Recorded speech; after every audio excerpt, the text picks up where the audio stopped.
sino ang may gawa sa'yo nito. At hindi ako titigil hanggat hindi siya nagbabayad sa batas. Sinasabi ko na eh, kaya nga ako nagtago eh. Kaya ako nagtago kasi kilala ko yung pamilya ko. Alam ko kung ano yung kaya nilang gawin. Hindi ba naisip na mas mahalaga sa ating buhay, Santin? Dahil magagamit nating balayan laban kay Tanggol. Subukan mo uli siyang saktan. Magpapakamatay talaga ako! Dito, kapag merong masamang nangyari kay Erika at sa magiging apo ko, hindi kita mapapatawad. Mapapatayin mo si Ramon! Patayin mo na rin ako! Sige! Magsama ka sa impyerno! Lumabas na yung resulta ng lateral exam, pare. Pasado ka, pare. Ilang hakbang na lang eh. Mapopromote ka na. Kailangan nating mahanap si Tanggol para masabi natin sa kanya kung nasaan ang tatay niya. Wala nang ibang pupuntahan yung taong yan kung hindi ang lugar na kinalakihan niya. Alam ko kung nasa si Tanggol. Nandun kila Mang Lino. Ha? Pugol! Hindi ko kinap nagpunta dito. Delikado. Gusto kitang makita. Gusto kitang makausap. Natatakot ako para sa'yo. Baka mahuli ka ng mga pulis. Baka makita ka ni Rigor. Sigurado akong papatayin ka noon. Alam po namin yun lahat. Kaya nag-iingat po kami mabuting lahat.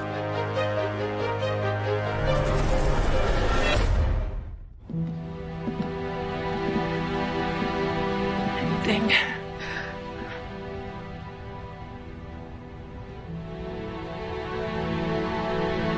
Parang kulang kayo, ah. Nasaan si Oweng?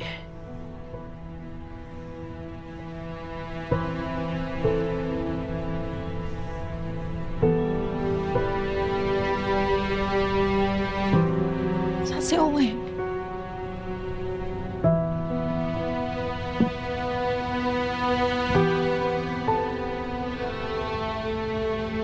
Na may nangyari. Ano yun? Anong nangyari? May nangyari ho masama kay Owen. Pero hindi ko sinasadya lahat. Hindi ko gusto yung nangyari. Namatay na po si Owen. Diyos ko.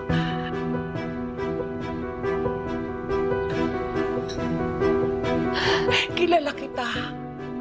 Kahit kailan, hindi mo intensyon na magpahamak ng ibang tao. Hindi ako naniniwala sa sinasabi mo. Sinubukan ko po kasi sana ligtas si Papa. Kaya alam na palaban ng kami sa mga pulis at sa Red Phoenix. Nabaril yung si Owen. At yun po ang naging dahilan kung bakit mo siya namatay.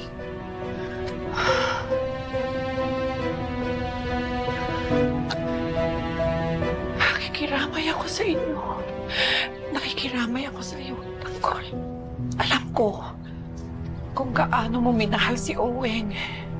Bata pa lang kayo, magkakasama na kayo. At bilib ako sa kanya bilang isang kaibigan dahil binis niya ang buhay niya para sa iyo. Alam ko na hinding-hindi mo siya makakalimutan. Dadalhin natin ang pangalan at alaala niya sa lahat ng ating laban.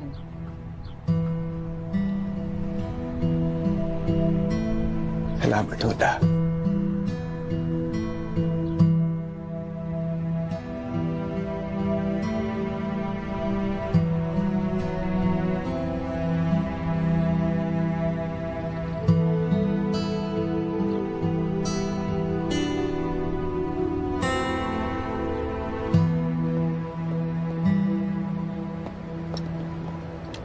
Lagi ba? Congrats. Balita ko, naipasa mo yung lateral exam mo. Bilib talaga ako sa'yo, Bok. Salamat. Congrats, bro. Salamat. Sir, congrats pa! Salamat. Pare, bilis kumalat ng balita. Sino pa ba ibang nakakalam? Si Santino, alam na ba? Hindi ko pa nakikita si Santino mula nung sumama siya sa mga gerero. Eh, si Marites. Pinaalam mo na ba sa kanya? Pare, alam kong hindi magandang sitwasyon ninyo ngayon. Pero sigurado ako matutuwa yung kapag nalaman niya. Yun man lang eh, makaganggan sa sitwasyon niya. Pare, wala ako sa opisina.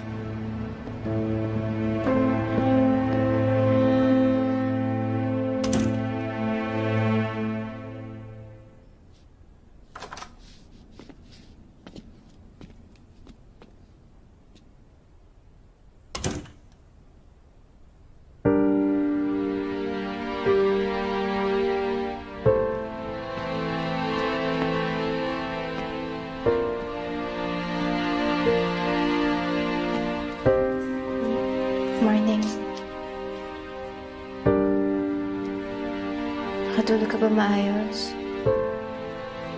Masakit pa ba yung katawan mo? Busngero ako, Erika. Sanay na ako sa ganito. Pero, magdamag ako hindi pinatulog si Mura ako. Tara, breakfast.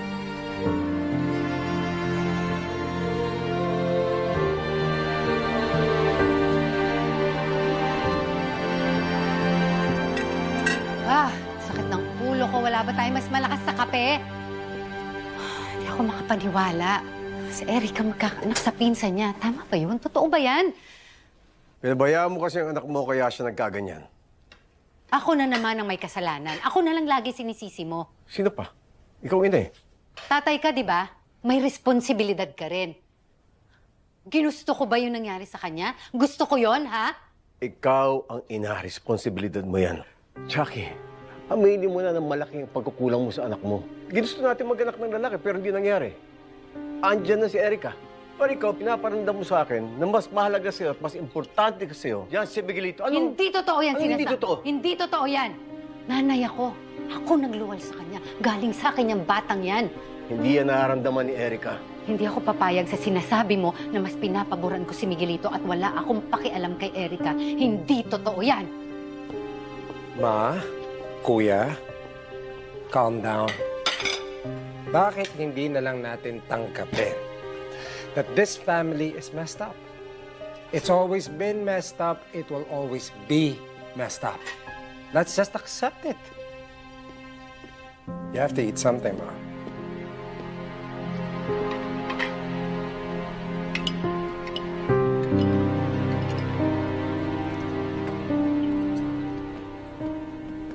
Buka na. Excuse me, what the hell are you doing at the dining table, kid? We're having breakfast. You must be Wanda Mayor. Oh, I'm so hurt. Sige na po ka na. Sige na po ka na. Sige, subukan mo. Sino nagsabi sa'yo pwede kang sumalo dito? Me? Duh. Hindi. Hindi ka sasalo dito dahil hindi ka parte ng pamilyang to. Ma! Huwag ngayon, Erika, ha, masakit ang ulo ko. Pinagbigyan na kita sa maraming bagay, hindi dito. Sige na, Erika. Alis na lang ako. No! Hindi! Dito kakain si Santino! Nasunod na ang gusto nyo, di ba? Gusto niya sumama sa'yo? Pinagbigyan namin kayo. Tapos aasta ka pang prinsipe dito? Talaga? Ang gusto nyo? Kayo na lang lagi masusunod? Isipin mo na lang lahat ng life choices mo, Erika, at kung paano ka nakarating sa miserableng sitwasyon na ito. Erika! Jackie, nag-usap na tayo kagabi. Kumain na lang siya kasama ng mga kauli Sige na, niya, pwede, upo para ka na. matapos na itong drama na to. Umupo ka na. Sige na. Wow, really? Huwag kayong mag-away sa harap ng grasya.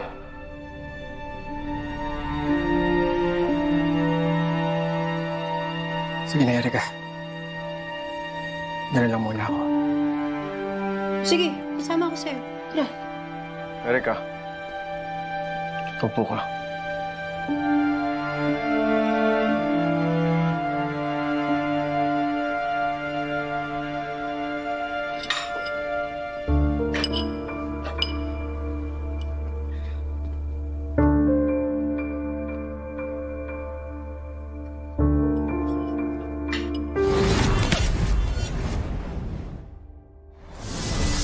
Ate, may mga bagong panglinis dito, ah. Eh, yung lason sa daga, meron ba? Meron din dito. Dito ko na sige. ilalagay, ah.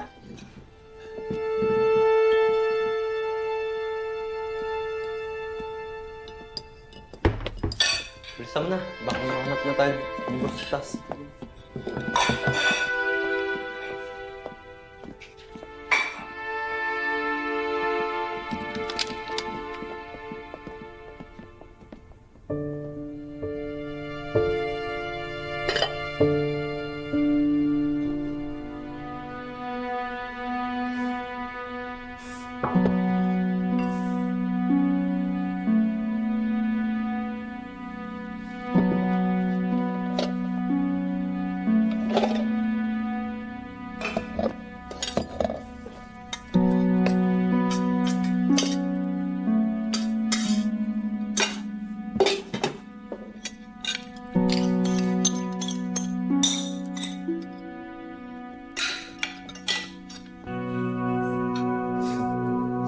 Yan. Yan ang nararapat sa'yo. Dito ka bagay, Santino. Alam mo, wala naman akong pakialam kung paano niyo ako tatuhin eh. Oh? Nandito lang naman ako para kay Erica. Parang ang taas ata ng tingin mo sa sarili mo, Santino. Para lang alam mo, ni katulong namin hindi mo kalipel sa pamamahay na ito. Huh.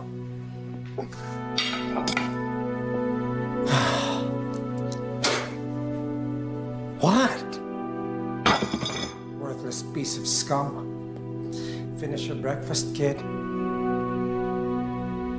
Marami pa akong papagawa sa'yo.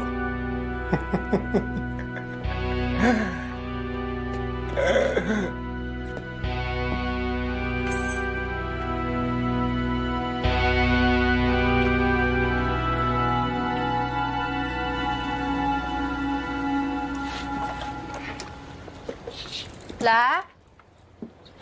Ay. La. Oh. Alis na ako. Oh, sige, kaawang ka ng Diyos. Tay? Kumusta ka? Ano iniisip mo? Malakas ang kutob ko, may kinalaman si Tarok sa nangyari kay Dimples eh. Dahilan doon sa anak ko sa kanya. Tay, hindi tayo ganun.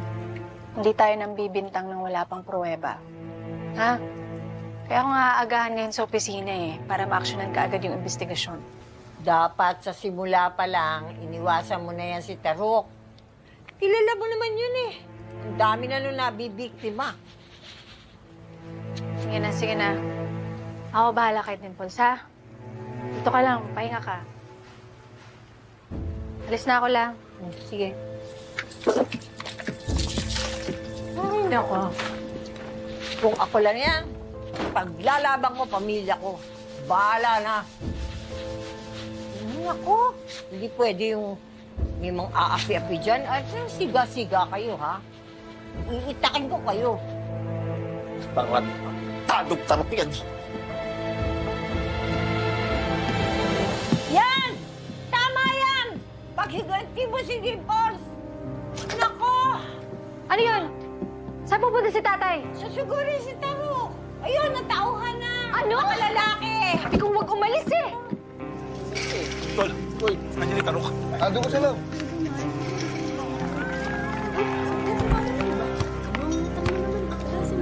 Tarok! Hayop ka! Pati si Dimples, sinadamay mo! Maro, ang lakas ng loob mo pumunta rito, ha? Gusto mo mamatay? Tarantado! Ako lang may atras sa'yo! Huwag mo damay pamilya ko!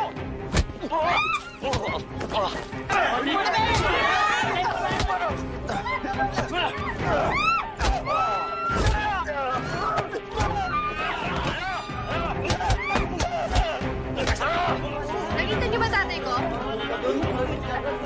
Tay? Sige, labas yan!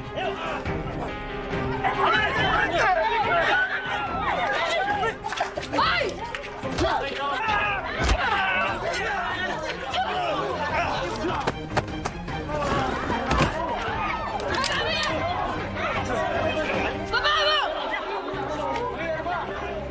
Itong tatay mo ang nagsimula nito! Pakulong mo yung mga yan! Halos patay nila yung kapatid mo! Wala kami kinalaman sa pinagsasabi mo. At sa susunod na pinagbintang mo pa uli kami, tututuhanin ko ng lahat ng pinagsasabi mo. Pwes na kayo! Alis!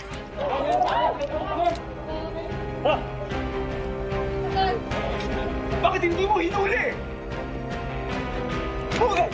Wala tayong ebidensya, tsaka ikaw yung nauna sa away! Sesya ka na. Sa dami ng kamalasan nangyayari sa atin, halos hindi ko na matanggap yung nangyayari sa kapatid ko. Tay, ano bang nangyayari sa'yo? Pakatatag ka! Lakasan mo po. Kailangan kita eh. Kailangan ka namin. Kailangan ka namin ni Dimples. Para kay Dimples. Para kay Dimples. Nak. Tara na. Tara na. Sinamaw lang, anak. Balik. Hindi. Baka balikan ka pa ng mga yun.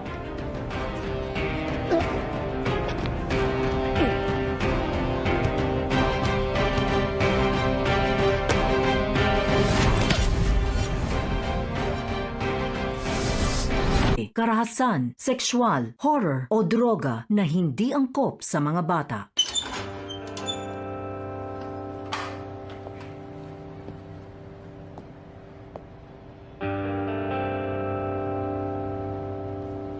Hoy Marites, kanina pa nakatingin sa yung pulis, oh. Oo nga, kanina pa nga nakatingin. May gusto ata sa'yo eh. Ang gwapo pa naman.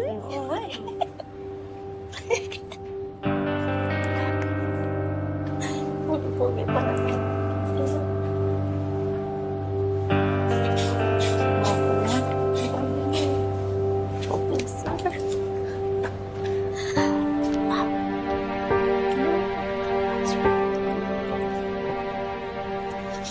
Ano kailangan mo? Ligor, si Tanggol. May balita na ba kay Tanggol?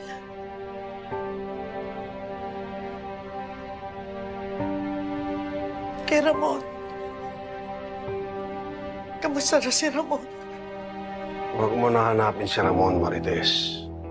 Hindi mo na makikita yung hayop na yun. Ligor, may papakiusap lang sana ako sa'yo. Kung wala ka nang natitirang pagmamahal sa akin, kahit na lang para sa anak ko, huwag mo pamamayaan na may mangyari kay Tanggol, parang awa mo na. Huli na ang lahat para dyan. Napagpasya ng kapalaran mo at ang anak mo mula nung pinili mo si Ramon.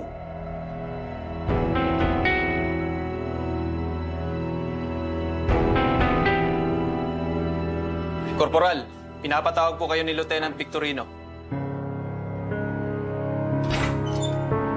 Ligor,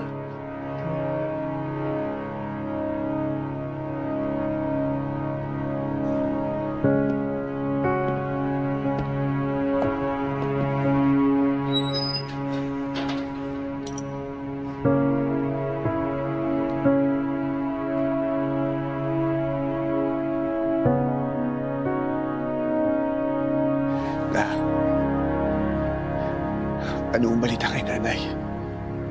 Nakakulong siya dahil sa mga gilero.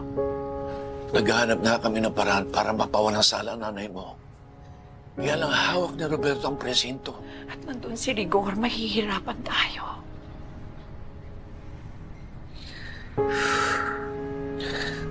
Kawawa naman si nanay.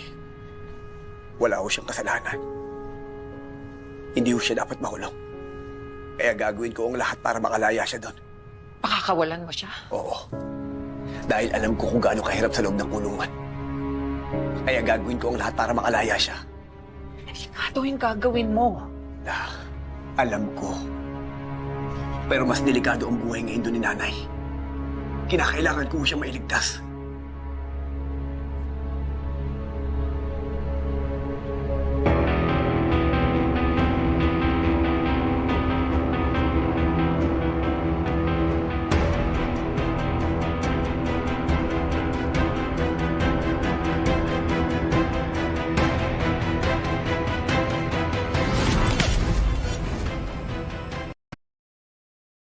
Tanggol! Ba't nandito kayo? Tanggol! Buti nandito ka. Importante kami sasabihin sa'yo. Tanggol, dinaya ka kaya ka natalo. Kasama namin yung mga testigo laban sa mga gerero. Sila ang magpapatunay na nagkaroon ng dayaan sa eleksyon. Sino mga yan? Tanggol, eto si Teacher Lorna at kasama niyang guro. Andun sila nung sinalakay ng mga armadong lalaki ang mga voting precinct. Nakita nila ginong pandaraya ng eleksyon. Nandito kami para sabihin ang katotohanan. Nakapagbigay na kami ng sworn statements at nakapag-file na rin kami ng reklamo sa NEC. Inilalaban namin na magkaroon ng recount ng mga boto para mapatunayan na ikaw talaga ang nanalo. Hindi niyo kinakailangan gawin yan. Baka pati ang mga pamilya niyo mapahamak. Tanggol, handa silang harapin ang labang ito hindi dahil sa pagka-mayor mo o para sa kanila, kundi para sa buong Maynila. Hindi kami titigil hanggat hindi napapatalsik sa posisyon ng mga gerero. Kaya dapat sumama ka sa amin, Tanggol. Ituloy natin ang sinimulan mo. Tanggol, ngayon ka pa ba naman susuko? Ang dami-daming sumusuporta sa'yo. At ang pangalan mo sinisigaw na ng buong Maynila.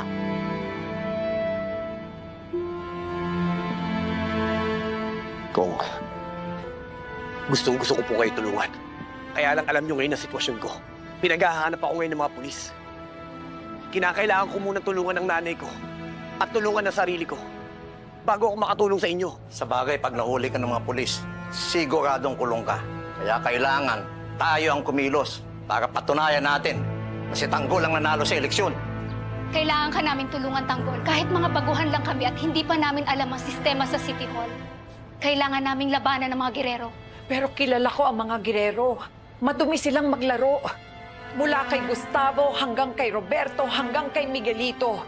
Gagawin nila lahat ng pandaraya at korupsyon. Manatili lang sila sa pwesto.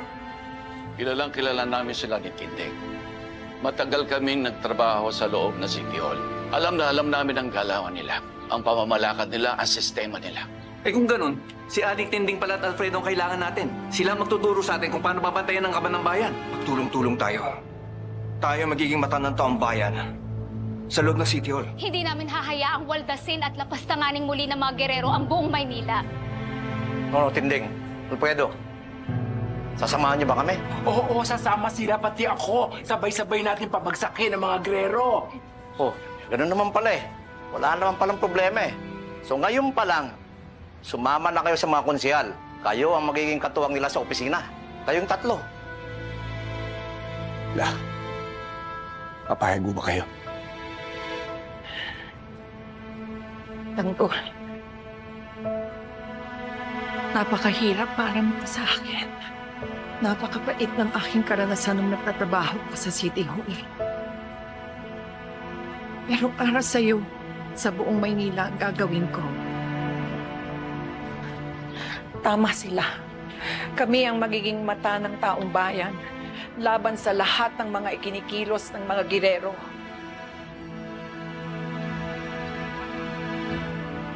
Tanggol, kailangan natin umalis. Baka maraming tao sa labas na nakakaalam na nandito tayo. Tutuloy na po kami. Dali, Tanggol. Saan ka namin makikita pag kinailangan ka namin sa kaso na to? Go. Pupunta-puntaan ko kayo nila Lola para makapag-usap tayo. Maraming salamat nga pala sa inyo sa lahat ng tulong niyo sa akin. Basta, Tanggol, mag-iingat kayo. Hanggang hindi natatapos ang kaso na to, hindi papayag basta-basta ang mga gerero na matatanggal sila sa pwesto. Mahirap ang laban na to. Tanggol, mag-iingat ka.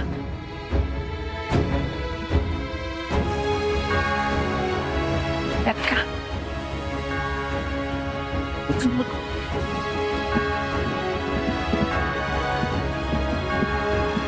Ingat ka.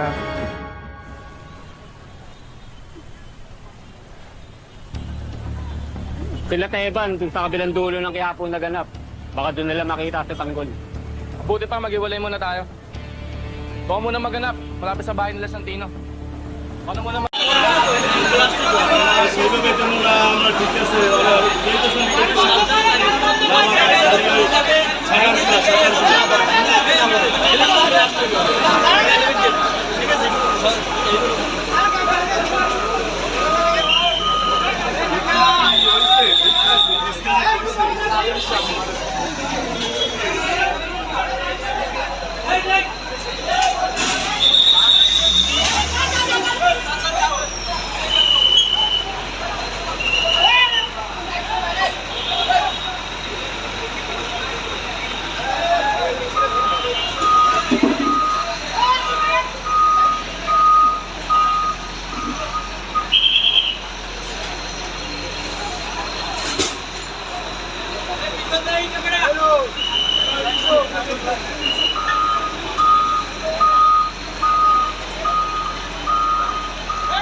Thank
you.